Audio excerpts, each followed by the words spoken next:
into a room feeling like, oh, I'm the only one. Guess what? You're more than that. The fact that you're the only one shows that you're proving yourself to be excellent. I would really say that having it all is not 100% of, all the time. You cannot have it all 100%. You have your family's to-do list.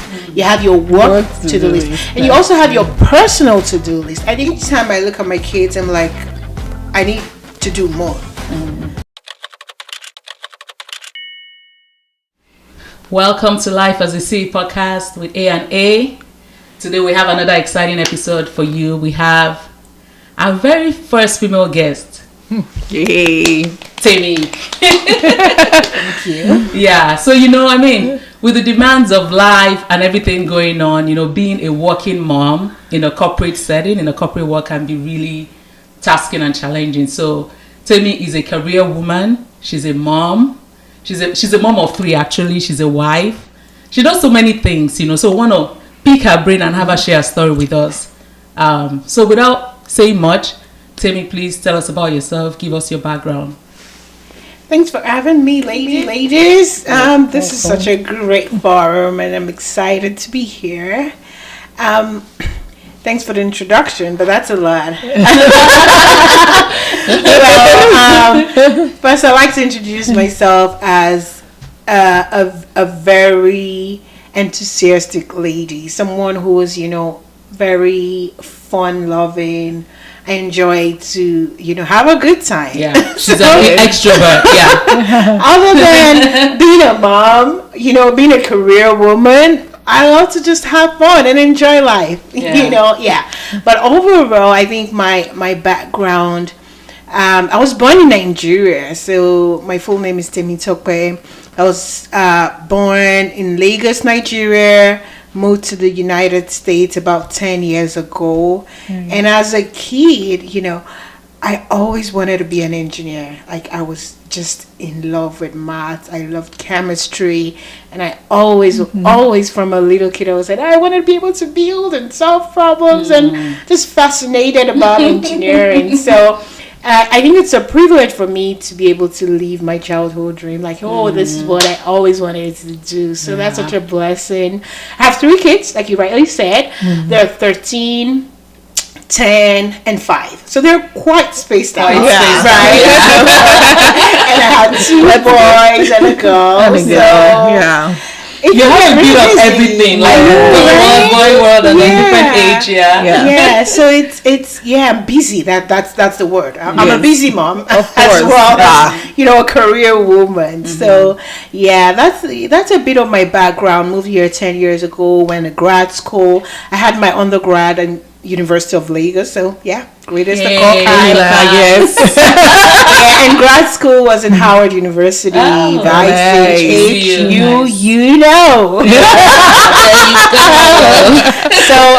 currently we're here in Portland, Oregon. Yes. I'm an engineer, a senior engineer in the manufacturing group, and I'm excited to be here. So that's part of my background. Yes. Thank you. That was very rich. Yes, I was going to say that too. Thank you. Very rich background. So welcome. We're happy to have you here. We just wanted to basically, the first question that we had for you, Tammy Tope, Tammy, which one? Tammy, okay. Tammy, that's fine. All right. So I know that one of the challenges, because I'm also a mom, and also a working mom, is like trying to juggle all the tasks that you have to do. So my question is, how do you do that? How do you navigate being a working mom, a career woman, still being a wife to your husband, still being a daughter to your parents, and a daughter-in-law to your parents-in-laws, just juggling the many things? How have you been able to navigate that? Yeah, I think we as women, we have so many hats that we wear. You're a daughter to someone, you're a mom, you're working, an employee somewhere, you have a business, and this is really fantastic. This is another fun thing you guys are doing. This is great. Being able to, combine everything, I think, goes along of the part of time management.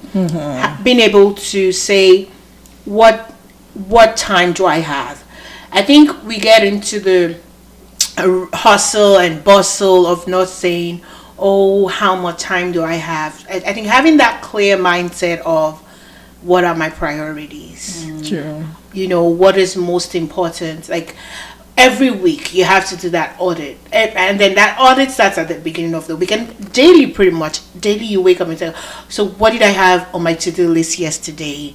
To-do list also has to be, you have your family's to-do list, you have your work to-do list, and you also have your personal to-do list. I think we don't do a great justice of giving ourselves that priority.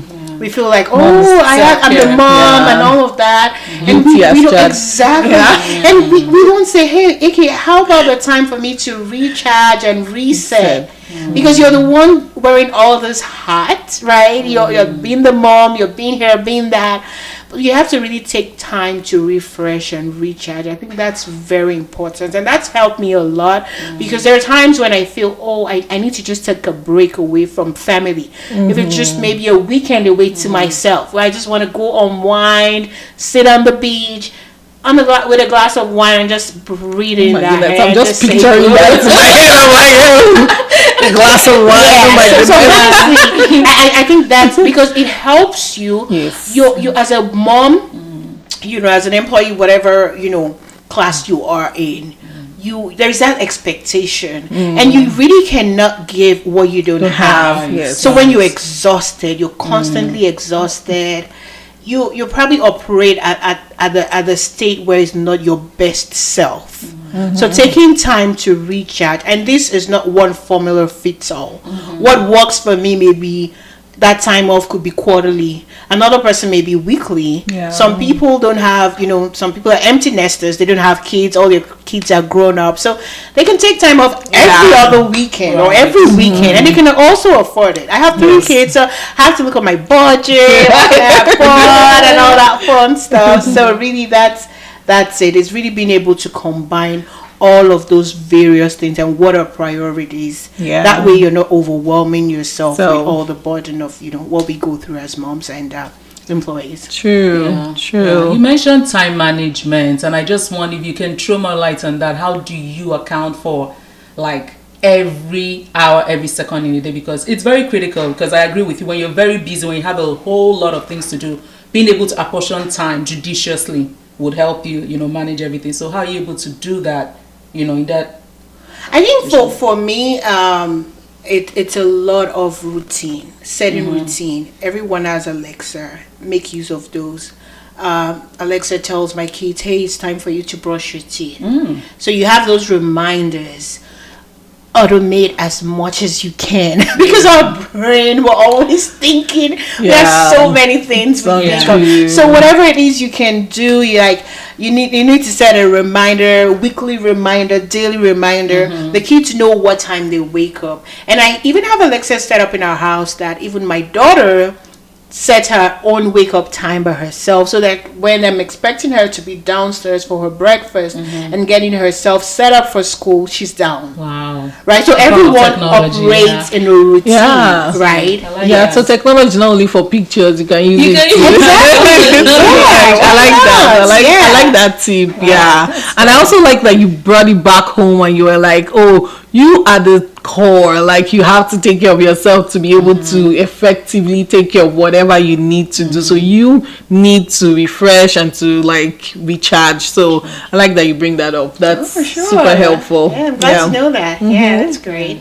So in terms of work-life balance, I think it also ties into that. How are you able to pace yourself?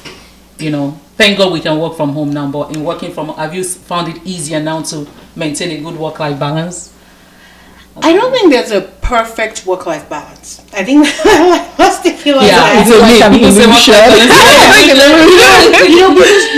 you realize that there are times when you have to put your family, before work. You have to maybe, in my personal career journey, there have been times when I said, at this time, my kids are, all doing remote learning during COVID and all of that. I was like, okay, I think I have the time to take on more tasks that, you know, when no one's going to any activities, we didn't have soccer. So at that time, I focused on, now I can do more with my career. So at that particular time, I took on more roles that were more demanding of my time.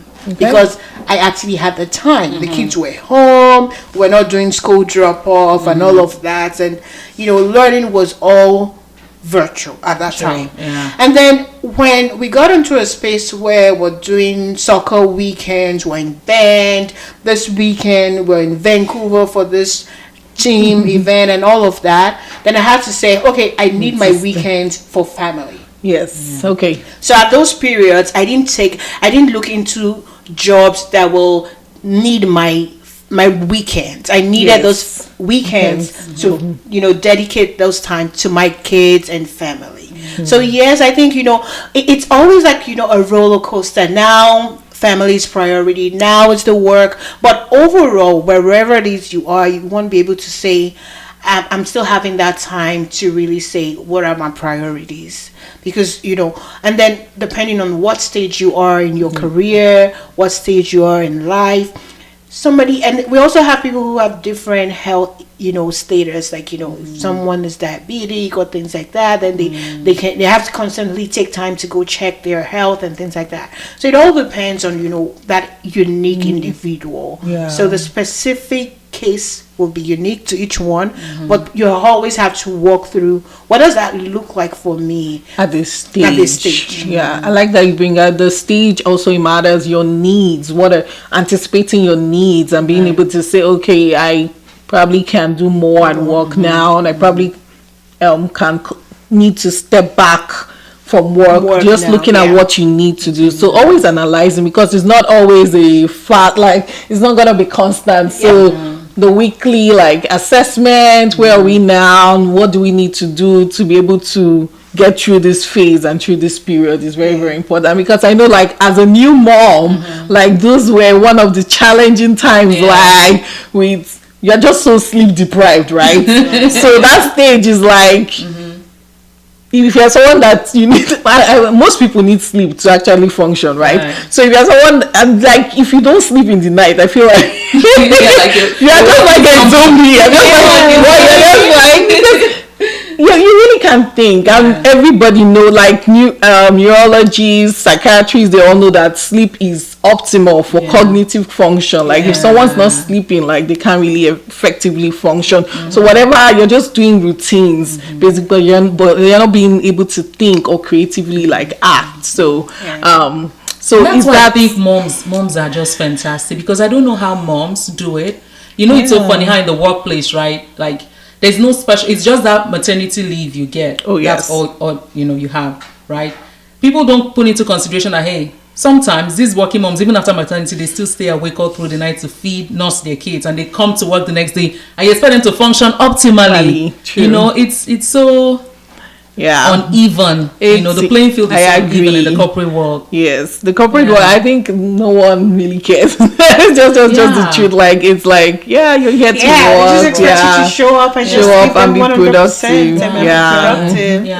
So with everything you're doing, right, I assume you have maybe a very strong support, right? Like community, husband, family that supports you. How are you able to, you know, utilize them optimally? And if there's someone listening who doesn't have that community, some people live in maybe migrated, with now a lot of people are migrating all over, right? How can they tackle that? How can they, you know?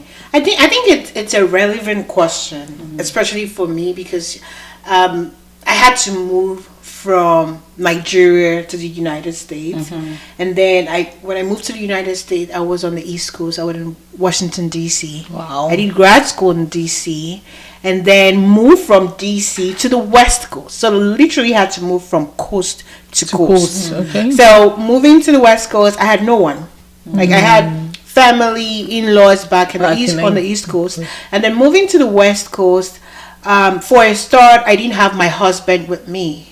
So it was tough, really, because I didn't really have friends. I had to come here and, you know, grow a community. So I think it's you having a mindset that wherever you find yourself, you want to make it home. You want to make it a community. And we have this proverb in Nigeria that says it takes a village to raise a child. Yeah. So when you have that mindset that, hey, this new place got to be my village. Yep. Right? It's got to be my new community. So you have to position yourself to be, welcoming. You have to actually desire to have a support system, because you cannot do it all. I think it's so important that we realize as mothers, whatever capacity you have, by yourself, you can do all, I talked about taking time off to recharge. Well, when I'm out on the beach, someone has to stay with the kids. Yes. Right? Yeah, that's a good point. So it's, building that community, and it's also you being able to support others. It's in the habit, in that event of supporting others, that others will also give back to you. To be out there to help others, support people, and just be welcoming. I think that's just one way that's really helped me. And I value friendship a lot. Sometimes I don't get to call people a lot because I'm so busy. You're busy and that's But when I call, I may spend like 1 hour. We may go talking like 1 hour, like, oh, we have to catch up on this gist and that, or what's happening. But you may not have that luxury of time to call people every time. day. Yes, yeah. But they know, I got you in my mind. If it's a text message, hey, just checking in. How are you? Things like that. And it goes a long way to help others. Yeah. So do you think being a mom has maybe held you back in your career, for instance? Because I know you go getter. Tammy, I know you. This woman doesn't rest. Like when she sees something, she goes for it, right? So do you think it has held you back, or has it put fire under you, motivated you to even want to I think it's motivated me actually. Because each time I look at my kids, I'm like, I need to do more. I need personally, I am someone who loves to learn. So it's always like, oh, I'm here in this position. I'm like, oh, what is the new thing? I get, okay, now, what's the next thing? I want to learn a new, a new skill. What is that skill out there? So really, overall, I don't see it as limiting. I don't see, having kids as limiting. I think one other thing that helped me was I had 2 kids before I actively started my career. So I had 1 kid during my career. And there were times when I felt like I had to push myself more. And it's also part of being that, stereotype of minority, that stereotype of, oh, you have to do more to be able to prove yourself and all of that, which I think it's a hurdle we all have to deal with. We all have to cope with in some way, but not positioning yourself like, oh, I'm a victim. Having that mindset that I got this. Sometimes you may not really get it, but you just have to get that mindset to really push yourself. And overall, I think having kids for me has been a blessing. There are times when my kids have known, hey, mom cannot support in this area because she has to prioritize her job, but they understand, and I keep them informed on, hey, they said, actually, when I take up some new roles, I come to them and say, hey, what do you guys think? I'm applying for this job. And they go, Mom, do you like it? Yes, you can do it. So I think that is even a sort of, encouragement coming from my kids. And they go like, oh, how was that interview? And we get to chat about it. So, it's also, I feel like it's also encouraging to them. And like you're being a role model, like you're setting that example that, okay, if mom could do it with all these challenges, she came into this country and she did this, she did that, then who am I that I've been born here? What excuse do I have? Do you understand? You definitely can even do better than her. Like every parent wants their child to be better than them, right? So I think it's just you have set that path for them, that path for them. So you're like, okay, I got there, so you need to go further than that. So that's good that you look at it as a motivating thing. So what has helped you in your career journey as an immigrant, as a working mom?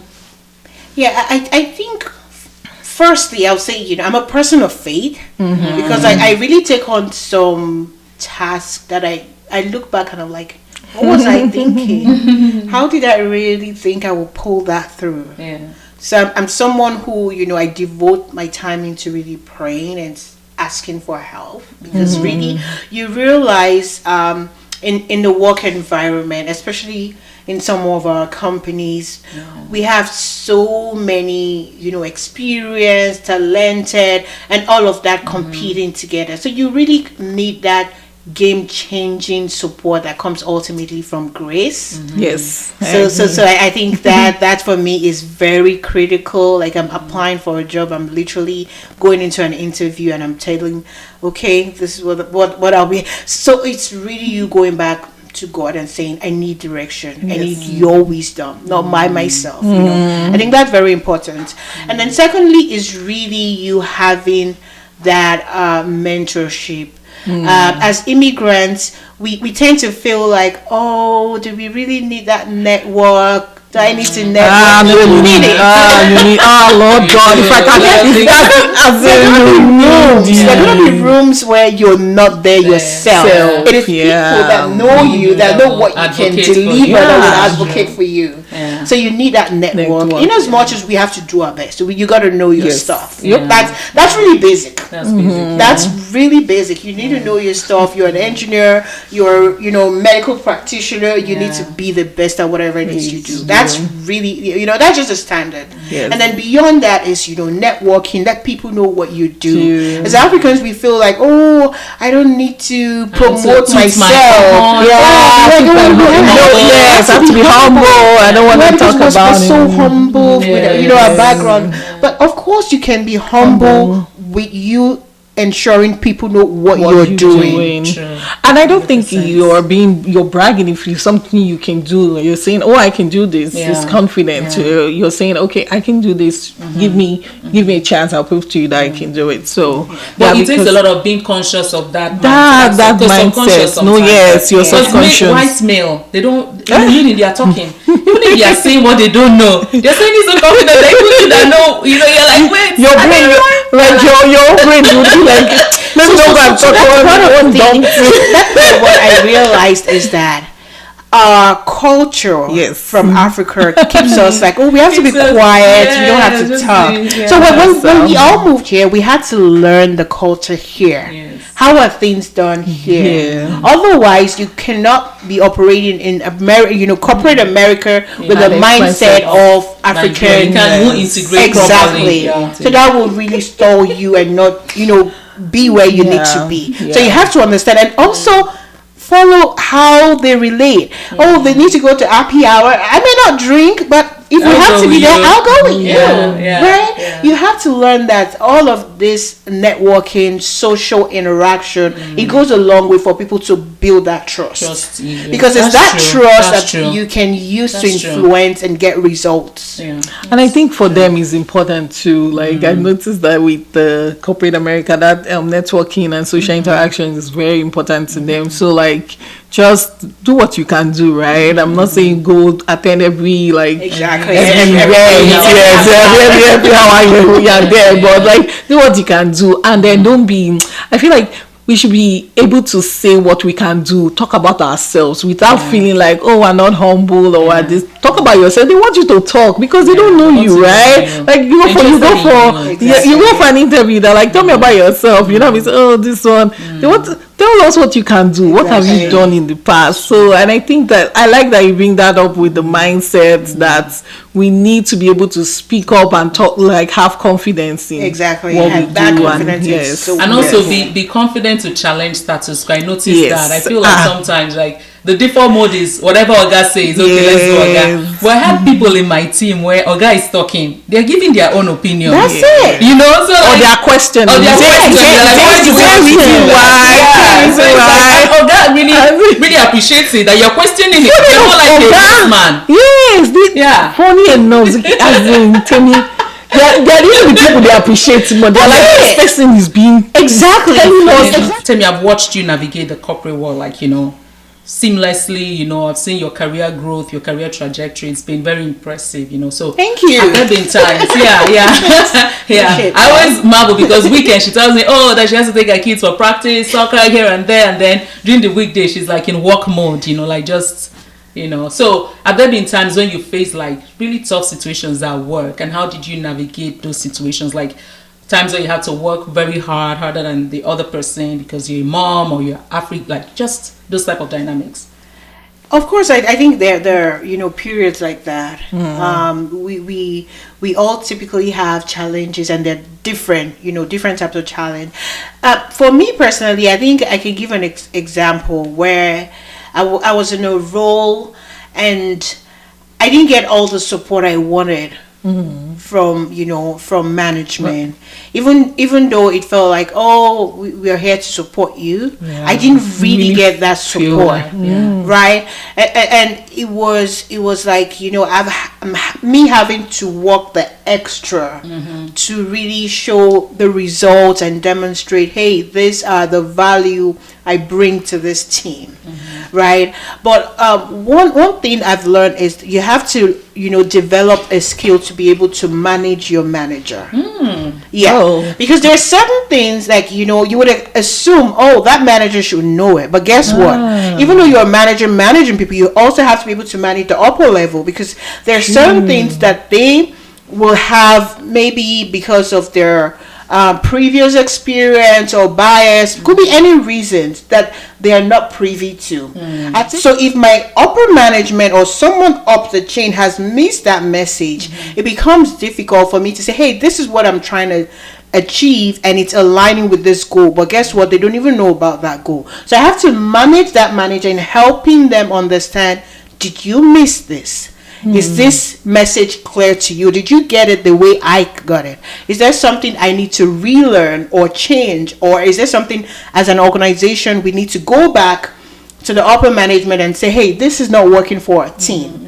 So I think that's one area where, and it's not just, immigrants. This is pretty much everyone. That you have to have that mindset that your manager doesn't know it all. Yes. Even though we also are learners, we're actively learning in every opportunity we find ourselves. But you also just have that at the back of your mind. It's like you're driving. When you're driving on the road, you don't always expect the best from the person in front of you. That's why you always have your leg close to the brake, right? So that you can always avert that accident. So the same thing with your manager. Maybe they didn't know about this. So help them to understand what that missing link is. I think that's a very great skill that I've developed over time. Okay. So what I'm hearing is you hold your managers accountable. And I assume you do it in a very diplomatic way so that they don't feel slighted. Exactly. So I know we have circled around this a lot, but I still want to know from you, Tammy, what are the challenges or the biases you see or you think exist for maybe moms, immigrants, minority, just that class of people in the workplace?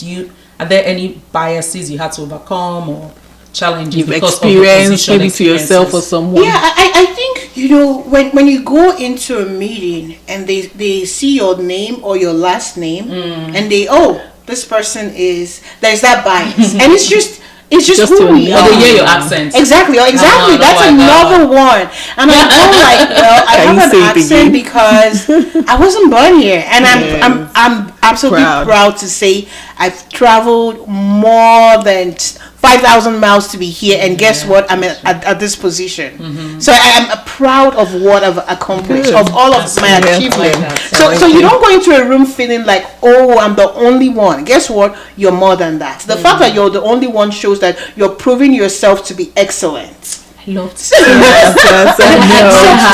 need to have that mindset, because we go into some rooms and feel like, oh, I'm the only black woman, I'm the only black person and a black woman. Guess what? Then you have to tell them, well, I'm here because I know what I got. I deserve a seat on this table. Exactly. So you have to go into that room with that mindset. So even though because we shouldn't feel like, oh, the bias are not there. Guess what? They're there. And there are stereotypes that we cannot really change.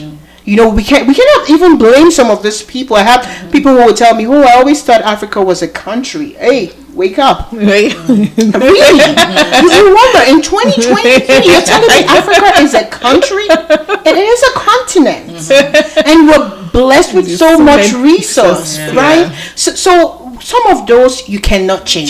So you don't bother yourself with things you cannot not change. Within your control. So it's out of your control. It's you. Don't Build up your you use that as a weapon to get yourself in that good, hey, I'm here to deliver. That's So true. I think that's one area that we tend to really not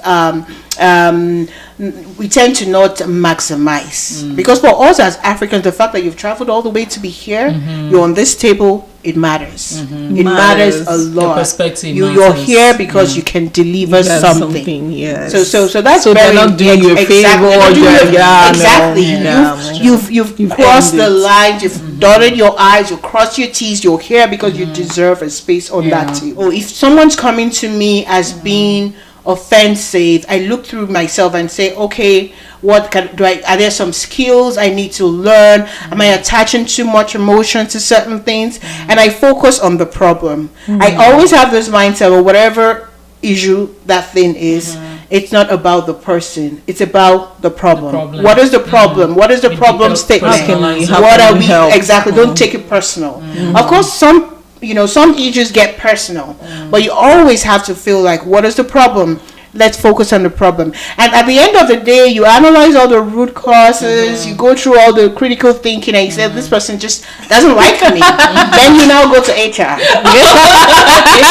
Sorry, at this point, we have to go to HR. Personal thing. So when you say no more problems around you, I like that you say that. You actually had a story of some lady who actually had to go to HR to settle some of that kind of situation. Yeah. She didn't say, because she was like, if I allow this to pass, he will do it to someone else. So let him learn his lesson. And I love those type of people who are standing up, because standing up for that situation, you're standing up for others people. True. But I feel like standing up is so like difficult for people, because like nobody wants to be like scapegoated, looked at like a troublemaker. I feel like nobody wants that label, right? So anybody that does, I just feel like this person is bold. Like I admire people that do that, because I feel like they make a difference. Even though other people cannot do it, they appreciate it, even if they don't tell you, because they're like, this person did that, so that's good, thumbs up. So yeah. We've we're running out of time. Last question. I don't want to skip this question, because I believe so much in mental health. How do you manage your mental health? Because having so much on your plate, doing so much, I know you said you take time to take care of yourself, self-care, but are there other things you do to ensure you're in a good state mentally?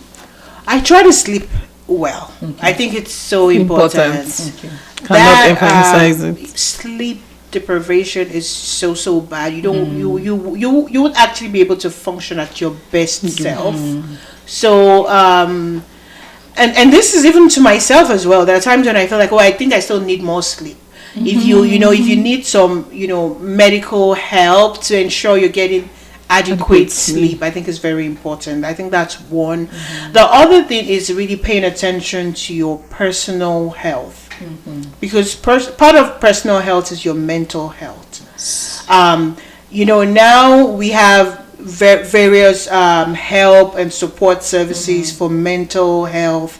We have even you go to the doctor's wellness visit, they're asking you, have you had this suicidal thoughts? Are you all of that? Let's take advantage. If you feel like, I'm overwhelmed, there are issues that are really drowning my emotional well-being, try to get it fixed. Sleep is very, very important, and I know new moms, please bless your heart, it's a phase, it will pass. But if you can get sleep and you don't have a baby, please sleep. Sleep is important. Delegate as much as you can. When baby naps, it's tough. Like, no, baby naps, and I get to do all those things. Guess what? Those things can be done by someone else. Or they can wait. Exactly. Right? They can wait. And the last question before I go. So basically, can a woman have it all? That was the last one. Oh goodness, that question. You can say a woman. Can anyone have it all? Okay. Yes, I think we should put it that way, because when you really look at it, for a man, for a woman, we all have struggles, right? I would really say that having it all is not 100% of all the time. You cannot have it all 100%. When the year I had my last kid, I told myself that this year I have to slow down with career and focus on my mental. I had a baby growing inside of me. I was going to have a new baby. I want to dedicate and help this baby feel the love I have for him. So at that point, I was doing my job, of course, but I knew that, and I very well communicated with my management that this is what I can deliver. So I don't go all out and say, "Oh, I'm superwoman." Oh no, it doesn't happen that way. And it's okay. Like, I feel like we should make it enough. It's okay to step back from things, and when you've assessed the situation, it's okay to say, "Oh, I can't really do that." Like we talk about boundaries, it's also okay to just step back too and say, "Okay, right now I'm focusing on this. 2-3 years it might change. I might have more time on my hands, right? I can do other things."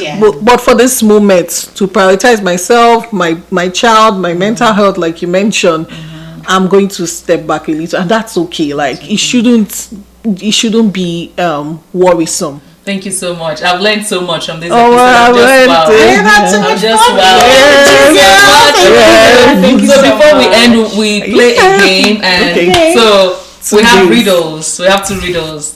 So we're gonna be riddling. So I'm gonna be sharing the first one, and so there's no prize, but we'll clap for you if you get it right. But Is there punishment? Let me know. no, there's no punishment. We don't have any punishment. Hey, brother, thank you. Come next time. Okay, what can run but never walk? So what is it that can run but is unable to walk? Will never be able to walk, even though it can run. It can run, but it cannot walk. Yes. Is it a runner? Is it an animal? It's not an animal. It's a snake? a creation. It's something in creation. Like, it can run, but it can. It can walk, but can't run. It's not snake. It can run, but cannot walk.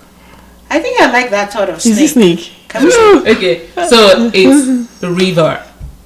A river? Yeah. A river? So river runs, right? Oh, a river! Oh my goodness! Imagine. Runs, yeah, but it can walk. Yeah. Wow. Okay, that's I a would good never one. have thought of that. I know. I was thinking of animals. Okay, I have one. So, what goes up but never comes down? You want to take that one? Rain? No, it's not. Goes Age. up. Zuki, you know, you looked at my answer. No, it's a common riddle. What goes up and never comes down? That's how it is. Good job. Okay, that was fun. Yeah, age goes up but never comes down.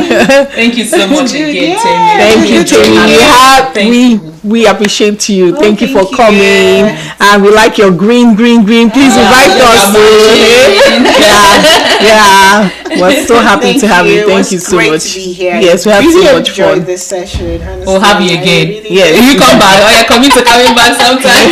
make a commitment.